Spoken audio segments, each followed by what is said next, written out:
Hi, everyone. My name is Jeff, and I am an alcoholic. I've been kept sober since December 15th, 2004, and I'm very grateful for that. And it is a miracle for sure. So, I'm also a member of Al Anon, and I like to speak that because that saved my life in these rooms. So, I grew up in the Dallas suburbs.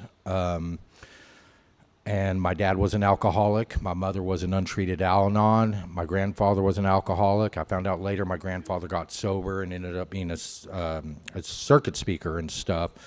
But I remember just having Thanksgivings where everybody drank, and I couldn't wait till I got to the age where I could drink with everybody on Thanksgiving and Christmas. And then all of a sudden it got cut out, and I felt robbed, you know. And now everybody had to go out to their cars and drink, and it was just such a bummer. So my first drink, I can't even tell you how old I was. My dad used to take us out on these country roads, and he'd put us on his lap and let us drive, and he'd give us sips of his beer. And I realized later he was just preparing me for my first DWI. So I remember, I remember drinking heavily in sixth grade and doing drugs. And I will mention drugs in my story. Please don't be offended. I think most people in AA under the age of 70 have drugs in their story, but I could be wrong. I was doing meth and acid and everything else in middle school. So I started my career pretty early. There's always been something different about me. I remember my mom had like these diet pills in her bathroom, and I would just take a bunch. I didn't know what they were. I would just take them, and I look back on that now, and I go, why would someone just take pills, just random pills? So grew up in the area. I did really good in school. I'm a firm believer that alcoholics are the smartest people in the world. We make bongs out of apples, and we make crack pipes out of light bulbs, and you name it. We can do it all. So I made straight A's and B's in school. I did very well. I was the what you used to call the stoners or the freaks. I was the weird kid that, was growing his hair out and would write all these, metal names like Motley Crue and, Kiss or whatever. And all I wanted to do is live that lifestyle, that you saw in the magazines, that sex, drugs, and rock and roll. And when I was 15, I worked at this car wash.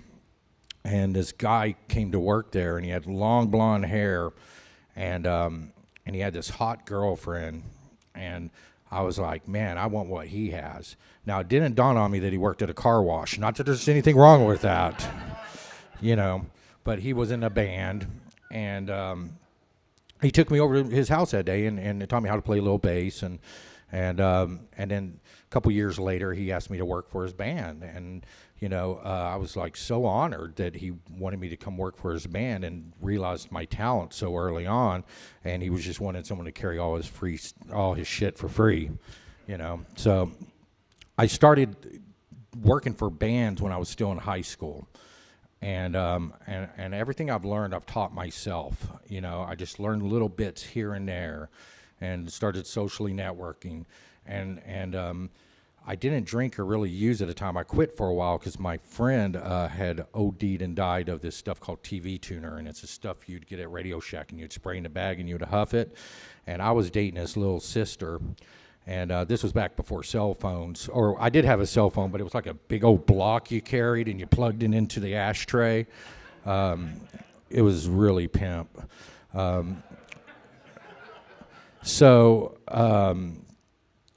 His little sister I was kind of seeing, and after he had died a few days later, she jumped in front of she called my house, and she asked my parents to talk to me, and I told my parents I didn't want to talk to her, I didn't want to listen to her shit, and a couple hours later, she jumped in front of a train and killed herself. And these are the kind of things that I would stuff deep down inside of me, and it would start a succession of where we would always go to funerals and drink to the deaths of these people that died from drinking or using, and it's so silly and stupid when I look back on it, but that's what we did, you know, and so I graduate high school. I start working for these bands, and I made straight A's and B's. I got accepted to a lot of colleges, and I had a chance to go on an international tour, so I could go overseas, and and my parents were like, okay, well, why don't you do this? Why don't you go out, sow your wild oats, do travel, come home, go to college, and get that out of your system. Well, it's 30 years later, and it's still not out of my system. So, so I went on that tour, and I remember parts of it. It's foggy at best. I remember, and I'll get to this, when I went to treatment, I called my buddy of mine. I went to treatment in Hot Springs, and I called my buddy, and I said, oh, I'm so excited. I'm going to go to Little Rock to see this band play, and it's like the only city in the United States I've never been to. And he goes, I've been there with you twice, Jeff. And I went, oh, okay. So that's kind of the way I live my life. And I remember being in Dallas one time and forgetting that I was even home. I didn't even realize I was at home. When you're on tour, your days just get all, every day's Friday and Saturday, So went out and did that, and I was a high-strung kid. I've always been high-strung, very OCD. And our guitar player, he would tell me, before you touch my guitars, I want you to do a line of cocaine and drink 2 beers. So that was my job requirement. And I obliged, and I always want to do better, so I would do more than that, of course, And I started touring. So one time I got off tour, and we wear these backstage pass things, and I had it hanging from my rearview mirror. I got home, got the car, was heading to this club called Dallas City Limits. This is back in the 90s, and cop pulls me over, sees me with an open container, says, well, I didn't see you drink it, so there's nothing I can do. Sends me on my way. I go pick up some drugs at Dallas City Limits, and I used to hang out with these bikers, and they were called the Banshees, and they had this clubhouse, and we would go there you could drink till 3 days straight, and great group of guys, the bikers and people that look really crazy and strange with tons of tattoos are usually the sweetest people in the world, unless you piss them off. But we try not to do that. But I was heading over there. I got some drugs, and I don't know if y'all know what key bumps are, but that's where you do get your key and you dip it into your cocaine, and I was driving with my knees, and I got a flat tire, and apparently it got a little audience up on the 183 embankment, and the Irving police were nice enough to come by and help me change my flat tire. And they said they had to put me in handcuffs, just for safety precautions, while they changed my flat tire. And needless to say, they tricked me. And I went to jail, and then when I got to jail, they said, you're also being arrested for possession of cocaine. And I was so mad, saying they illegally searched my car. It turns out I left it on the dash, so they put me on probation, and I had Mr. Stuck in the Dallas North office. And I remember trying to bribe the one lady with tickets to a concert, and she was not happy. I'm a probation officer. And needless to say, I failed 5 UAs in a row. And it was Mr. Stuck used to yell at me. He'd go, Jeff, this is a normal file, and this is your file, And I remember having to call my dad when they were taking me to jail when I failed that 5th UA, and he said, and I remember telling my dad, well, they mixed up the urine test, Dad, 5 times, And the thing is I would lie about it so much I would start believing it myself.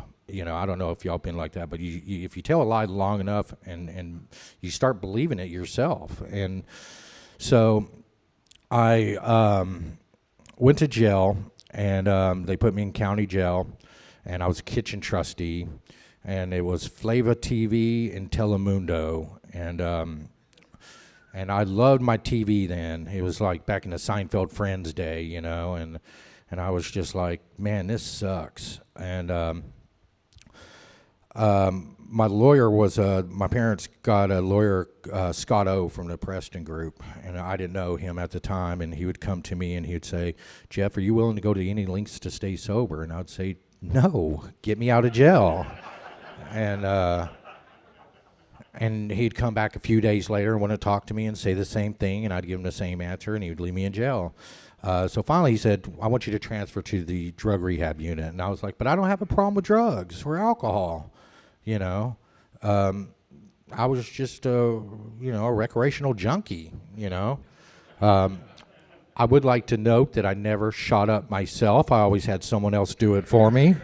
So, you know, I do have my standards.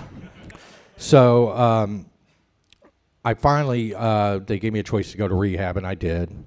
I met a girl, and she went back out, and I went back out. Turns out she wasn't really an alcoholic. She had gotten in a car wreck, and it was recommended for her court to get out. But it turns out that perhaps I was, because I would go and I'd ask all these people in Arkansas and Hot Springs for meth, and they would look at me and say, we don't do meth. And I'd say, you're a redneck. Of course you make meth. You know, give me some meth. Give me something, you know. And very judgmental back then. So anyways, court found out I wasn't going, but I went back. Now, so when I went to the rehab unit, it was they were watching Seinfeld. And that was one of those instances to where I went, well, this isn't so bad after all. And, you know, they talk about in the book about lowering your standards, you know, and being okay with that. And that's what happened. I was like, well, shoot, you know, I get to watch Seinfeld, you know, no bills, nothing to worry about. So we ended up going to a rehab unit in Hot Springs, met the girl. She drank, I drank. And Dallas said, get back here. You know, you're not going to AA anymore or working a program. Get back here and go back to Atticare. So I did, but by then I knew all about the book. I knew all about how the serotonin and the sugar and all that bullshit. I don't even try to remember it now. And that's where in the book where it talks about self-knowledge avails us nowhere.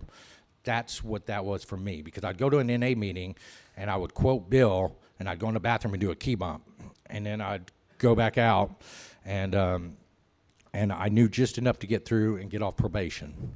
You know, when I'd pull up to the AA meetings, I'd hide all my stuff. We'd go over my drug dealers, and we would sign the forms that you sign, and we would all just pass it around the room while we were doing lines, and everybody would sign it and say that that I was at a meeting, you know, and so get off probation. The girl I'm seeing leaves me because I'm drunk and a drug addict.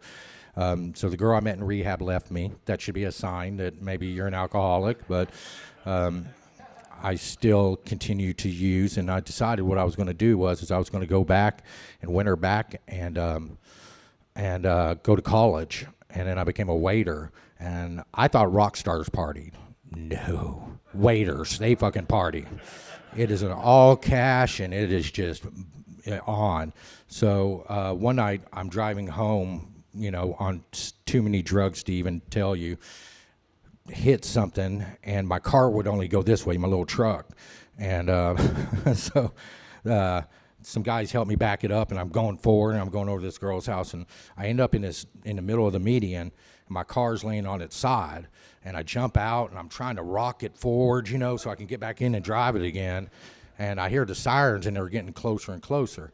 Now, I used to keep all my beer. When I drank it, I would just throw it on the floorboards, you know, so all the beer stuff was on the window, on the thing, and I'm hearing these sirens get closer and closer, and I'm like, oh, shit. So I get in the car, and I'm like, I came up with a plan. I'll go, well, I'll just act like I'm passed out, you know, and when I acted like that, I actually passed out, and I woke up in the hospital with a cop reading me my rights, and I don't know why, but they dropped the charges. I do not know why, but they dropped the charges. And then that was a miracle for me. I decided all I needed to do was go back out on tour. I just needed to find a band that would hire me again. and I did. And I swore that I was not going to drink on this tour. I swore it.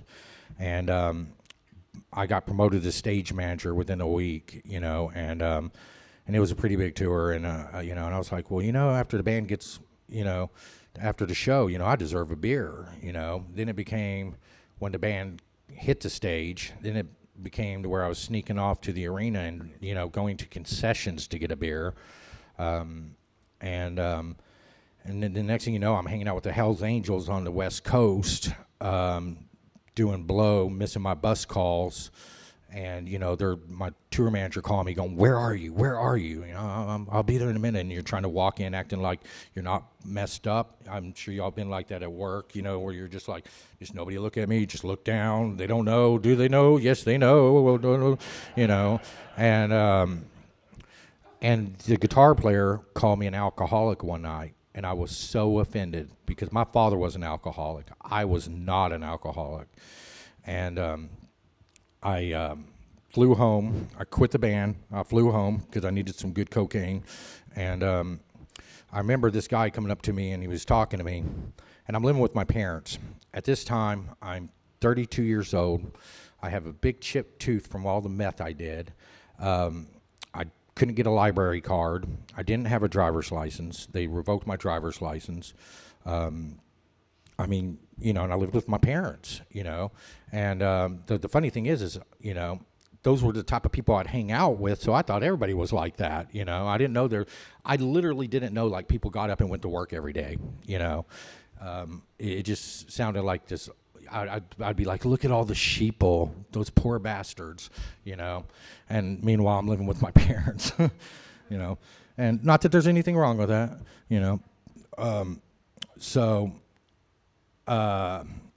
This guy came up to me and asked me about maybe working for a band and blah, blah, blah. And I was grandiose, I was just like, no, man, I'm doing this, I'm doing that, I'm doing this, I'm doing that. I'm good, And a week later, the guitar player was murdered on stage.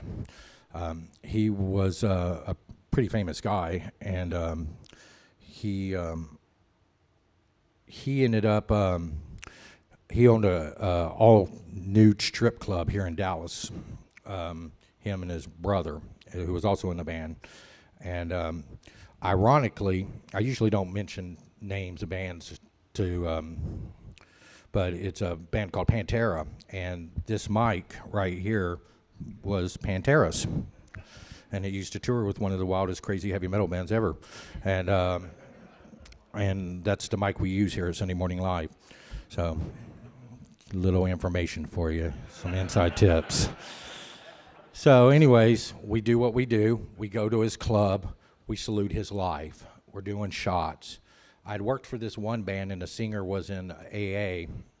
And David walked up to me, and he said, how you doing? I'm like, I'm great, and I'm running to the bathroom every 5 minutes and blah, blah, blah. He needed to look at a PA or something. And I called him, and I said, I think I'm ready to stop drinking. Now, I knew I wanted something to change, but I didn't want to stop drinking or using. And I also think I was trying to manipulate him to hire me for a job. I think that's the truth of the matter. And he took me to my first AA meeting at the Carrollton Group, my first real AA meeting. I'd been to AA meetings for years, and it was a bunch of old guys telling war stories, and I was just like, this is not for me. The next night, his girlfriend, Angie, took me to the Preston Group, and I saw some guys with tattoos, and I heard this guy, Mark D., who was a record label executive, and he was talking about how he would paint money, to make money, he would paint fences, and he used to be a record label executive. So he was like me. He would tell you how he hung out with rock stars and did this and got the girls and all that. But, here he is painting fences, and I'm doing, odd jobs, whatever I could do, and just sign my check over to my drug dealer. And his honesty blew my mind, and I could not wait to go back the next day and hear him speak. And that's what I did, and I just kept going. And I didn't have a job, so I'd have my mom drop me off. My mom, Angie, wouldn't always go, so I'd have my mom drop me off at meetings. Now, when I first got sober, I didn't tell anybody I was getting sober. My parents were waiting for me to die. They told me that. And basically, I didn't want to tell anybody because I was sure that I was not going to get sober. I was not that guy, you know. And then my mom would say, "I'm so proud of you, Jeffrey," and I'd say, "Well, don't be, because I'm gonna go get drunk tonight." And she, you know, I didn't want to build anybody's expectations up. And she would say, you know, in at nighttime, "I'm so proud of you." I say, "Well, don't, because I'm gonna go get drunk in the morning," you know. And all these things in the book, it talks about, you know, being morning drinkers and all that. I was like, well, I was never a morning drinker, you know. I'd wake up at 6 p.m. and open a beer, you know. So, you know, I was an evening drinker. And I did all the things that I said I would never do. You know, all the things that we do when we're using that I said I would never do and was shameful of, I did. And so my mom ended up telling me, she goes, "Well, pressing group's too far, so I'm gonna drop you off at the Addison group." And I said, "Well, I'm gonna get drunk." And my dad tried to get sober there one time, and she goes, "Well, I know where it is," and she goes, "We'll take that chance." So I remember going there, and they were just like super mean to me, you know. And, you know, I was just like, God, man, these people are assholes. And this one girl told me, she goes, "Well, yeah, I didn't want to waste my time getting to know you, because I just knew you were going to go back out, you know." And that's why it's taught me a lesson, you know, when we see somebody in AA and you go, God, what a fucking lost cause. You know, those are the miracles. You know, I was that miracle, you know. And I remember getting this one sponsor, and he'd be like, "Stay away from girls." And then he would hit on a girl, and I'd be like, you know, well, that's not for me. So there was this guy in the group, and he was funny, and he was married to the another AA woman, and I just liked him a lot. You know, he had what I wanted, you know. And the one thing I like in AA is that we are not a glum lot. We are funny, you know, and we have a sense of humor about our addiction and alcoholism. And, you know, and I did the thing where I went up, and it was like asking a girl out to the prom, you know, "Will you be my sponsor?" And I remember him telling me, he goes, "I'll be honest with you, Jeff." He goes, "I don't have a very good track record of keeping people sober." And I said, "Well, that's okay, because I don't plan on staying sober." And we started this journey together. And, you know, I think, you know, on the steps, you know, I did them a little backwards, I'll be honest with you, you know, because I did what y'all said, and I started reading page 86, 87, 88 every morning, upon awakening and at night. And I was praying to, I don't know what I was praying to, but I was praying to something. And I did what y'all said, and I just started taking your suggestions. That's what this program is. It's a program of suggestions, and I started taking it. I'm like, well, what do I got to lose? And that's one thing I loved, is because when I went to the Addison group, I said, "Well, you know, y'all are telling me I can never drink again," and they're like, "No, you can drink. There's a beer store right down the street." And since they gave me that option, I was like, oh, you know. And then everybody was like, "Well, you're going to go back out and drink," and I was like, "Screw you! I'll show you. I'm going to stay sober today," you know. And so I started doing that. Now, it wasn't until I did my fourth and fifth step to where I went back and realized my step one. Because when I did my fourth step, I realized that it all started with alcohol. It all ended with alcohol. If you would have sucked the cocaine out of me at any given time, I would have fallen down drunk. And I realized that I was an alcoholic. I did not realize that I was an alcoholic. But I knew I liked AA because they were a happier group of people. So then I went back and did step one better. I didn't have this burning bush experience of, like, you know, I remember burning my my fifth step, and I didn't have that, you know, relief that I've heard people talk about. But what I did have was trust in another man. And I was a cheater, a liar, and everything else. And my sponsor was going out of town, and he wanted me to watch his house. And we were supposed to go to the movies later that night. So I went home to do step 6. And he goes, "Okay, don't forget we're going to the movies tonight." And I was like, "Did you not just hear all the shit I told you?" And he goes, Yeah, I heard it, you know. And his wife was popular in AA, and he was popular in AA. And I was just waiting for everybody to hear my shit. Now, the funny thing about the fifth step is when people are scared about it, we don't have a problem doing it in public, you know. And then all of a sudden, it's like these deep, dark secrets, you know. But that's one thing that always kills me is everybody's like, "Oh, I don't want to do my fifth step or fourth step. It's so scary." And, you know, I'm just like, you didn't mind doing it in public, so why all of a sudden you're hung up about it now?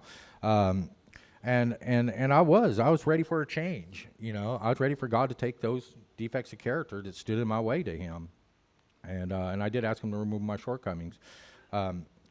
I've made a list. Basically, we took my fifth step and did my eighth step, and of course, I did part of my eighth step on my first step with some ex-girlfriend, that I met in rehab. That's why good sponsorship is very important, because when I started doing my steps, after I did my steps and did that, my sponsor became more of a friend to me. And I became very good close friends with other people in AA. You always got to have another buddy that you tell everything to, just everything, besides your sponsor. Because I would tell him stuff, and he'd be like, well, what'd your sponsor say about that? And I'm like, well, I wouldn't talk to my sponsor about that. And he's like, oh, no, you need to call your sponsor, And so I ended up getting this guy, Jeff C., to be my sponsor. And he taught yoga, and he was just like spiritual guy, and he was super funny, and I still love him. I had lunch with him last week, and I still love him to death. And when I met him, okay, so when I was a year sober, I was a year and 3 weeks sober, and I was asked to speak at the Colony group. I went out there and spoke, went by to talk to my dad, was bullshitting with my dad. My dad was my best friend, I love that man more than anything else in this world. And I got a call the next morning from my mom hysterically screaming in the Carrollton Police Department to come identify the body. And that broke me. It broke me in so many ways. At that time, I was reading a book on Judaism. I was reading a book on Scientology, a book on Christianity, a book on everything, every religion. And I put them all down, and I haven't picked up a book since. I have my higher power, and that higher power has worked for me up to this time. I still ask, especially the last year, for God to help me find them better, But when he died, it was also the most selfish thing went through my mind, because my dad was my greatest enabler, was, oh shit, I got to be a grown-up now, and I got to get serious about this program, because I always knew that if I went back out, it was always in the back of my head. Y'all told me not to have reservations. I had reservations. One was, if my dad died, I was going to drink. One of them was that, if things got too tough, I had my dad to fall back on. He'll always take care of me. And he was gone, and I was like, what do I do now? And it was the most selfish thought, and I felt so ashamed that I had that thought go through my head. But that's what happened. And the wonderful thing is that's what I think it talks about when it says we in this program, because the Addison group surrounded me, and they made sure that I didn't do anything stupid. There was probably 50 to 75 people from the Addison group that went to my dad's funeral, and they didn't know my dad, but they knew me. And my best friend who took me to my first meeting, David, he played guitar at his wedding, at his funeral. So I became very angry, and I remember chairing a meeting at the men's group at Addison that is something I still attend religiously, and it was my topic was how to deal with you assholes. And this guy I never met before turns to me and says, have you ever heard of Al-Anon? And I was so offended because I never seen him before, and that was Jeff C. And I said no, and I started going to Al-Anon. Now, I'll be honest, I was so angry, I was so mad, I didn't know what to do. I hated y'all, I hated everybody, I hated God. God took my best friend away from me. And I remember just going to Al-Anon, and then after about a year, it just went click. And I was just like, what the hell just happened? And it just clicked on me. So I did what any good alcoholic would do. I got in a relationship, and I remember it was tough, and it's tough when two people are growing and they're growing in different directions, and then we ended up breaking up, and I was just like, oh, thank God, Attica, and then she ended up dating one of my former sponsees, and they would show up and sit in front of me, and it would just kill me. And I'd call my sponsor, and I'd be like, man. And one thing I do know is that if I am sitting in a room with a bunch of hot women, I will not be honest. So my sponsor told me, go to Lambda, and and and that's what I did. I was sentenced to Lambda, and I met so many great people there. And then I started going to the traditional group downtown, and I lived up in North Dallas. And he said, I want you to move down here. And then I moved down into the uptown area, you know, and it's basically like I just started my whole life over. I just did whatever my sponsor told me, you know. He's like, I don't want you to talk to women. I just want you to learn to love yourself, you know. And so I started going to Lambda, and you know, there were a couple catty ones, you know, that weren't too happy with me, but overall, you know, the love that the men showed me was unbelievable. And I started sponsoring a few gay guys, and that was different. Because it is a little different, you know. I sponsored this guy, Antonio, and I remember one night he calls me, and he goes, so I was me and my boyfriend are dancing, and we got our shirts off, and I just started laughing, and I go, oh my God, that is so gay. And he goes, Jeff, we are gay, can we move on, please? And I'm like, yes, we can move on.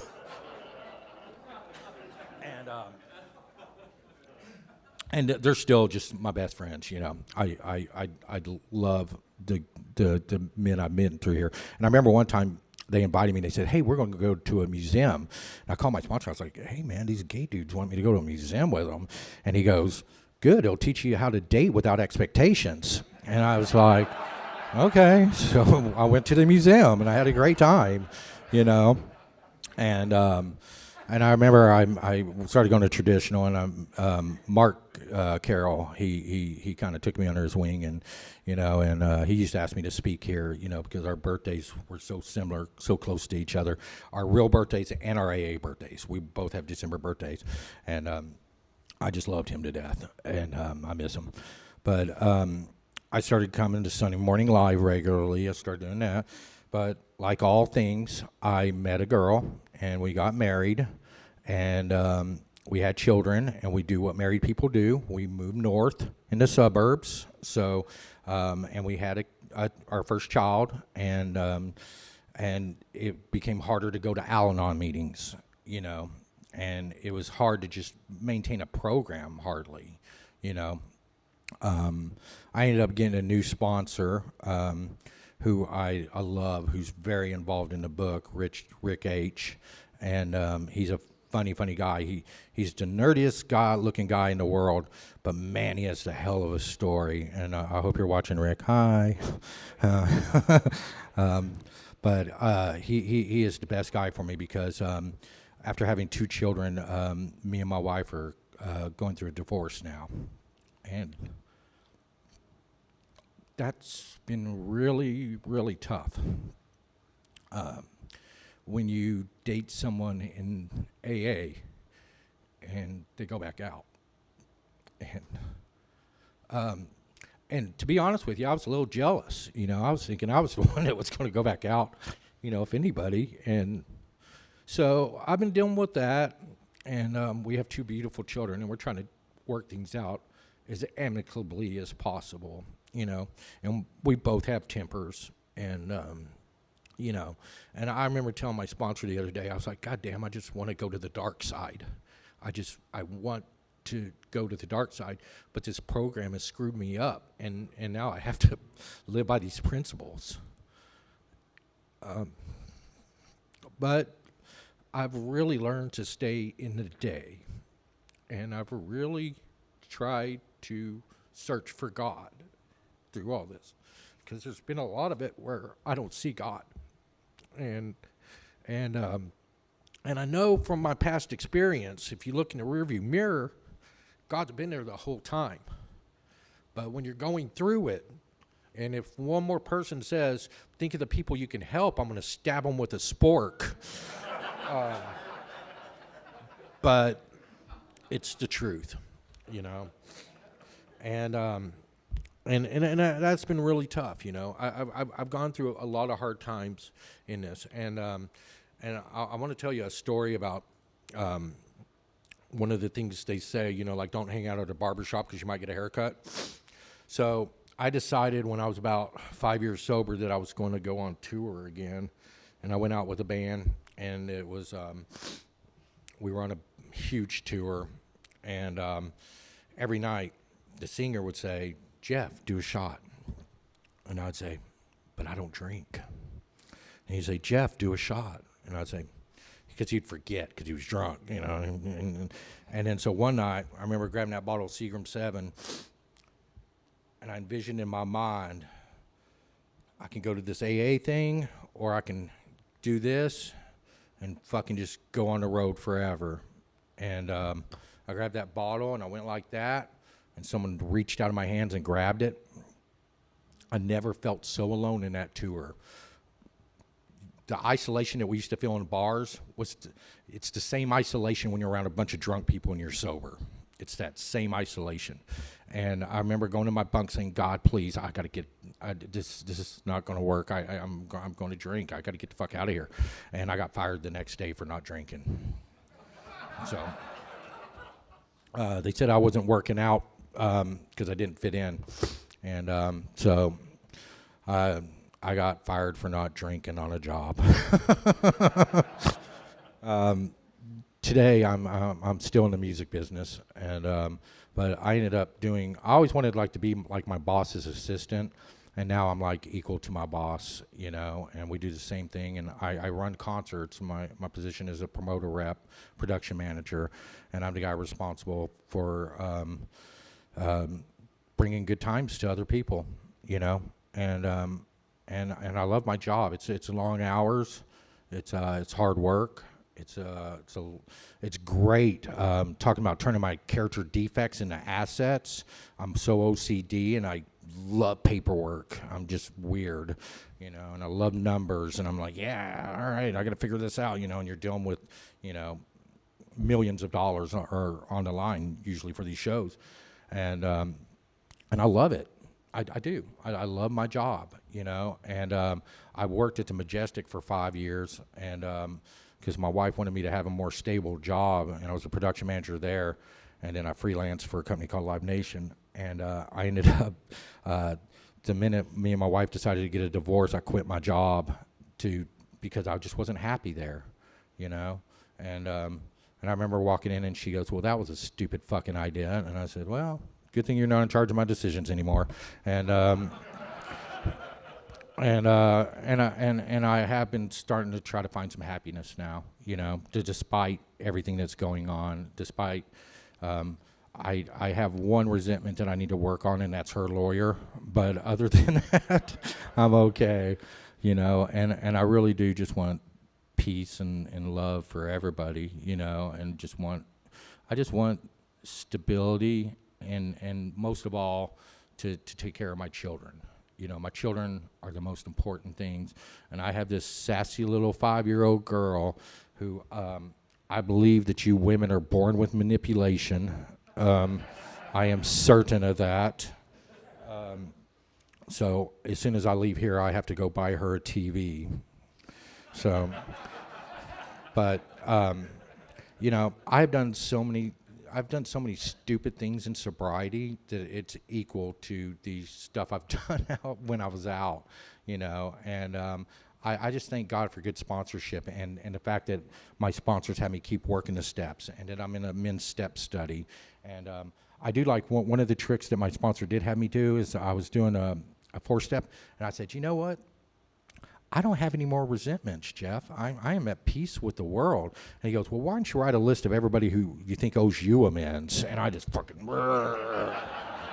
So whenever you're getting held up on the 5th step, just think about all the people that owe you amends, and you'll go to town. But that's pretty much it, I just started getting into this book of Stoics that someone recommended from AA, and it's just been amazing. And it's like a cross between Al-Anon and AA, and the things we learn that are centuries old, and it's really neat to read every morning. And I still get on my knees and I pray every morning and every night. That's one thing that I've never stopped doing, even when I'm mad at God and cussing at God.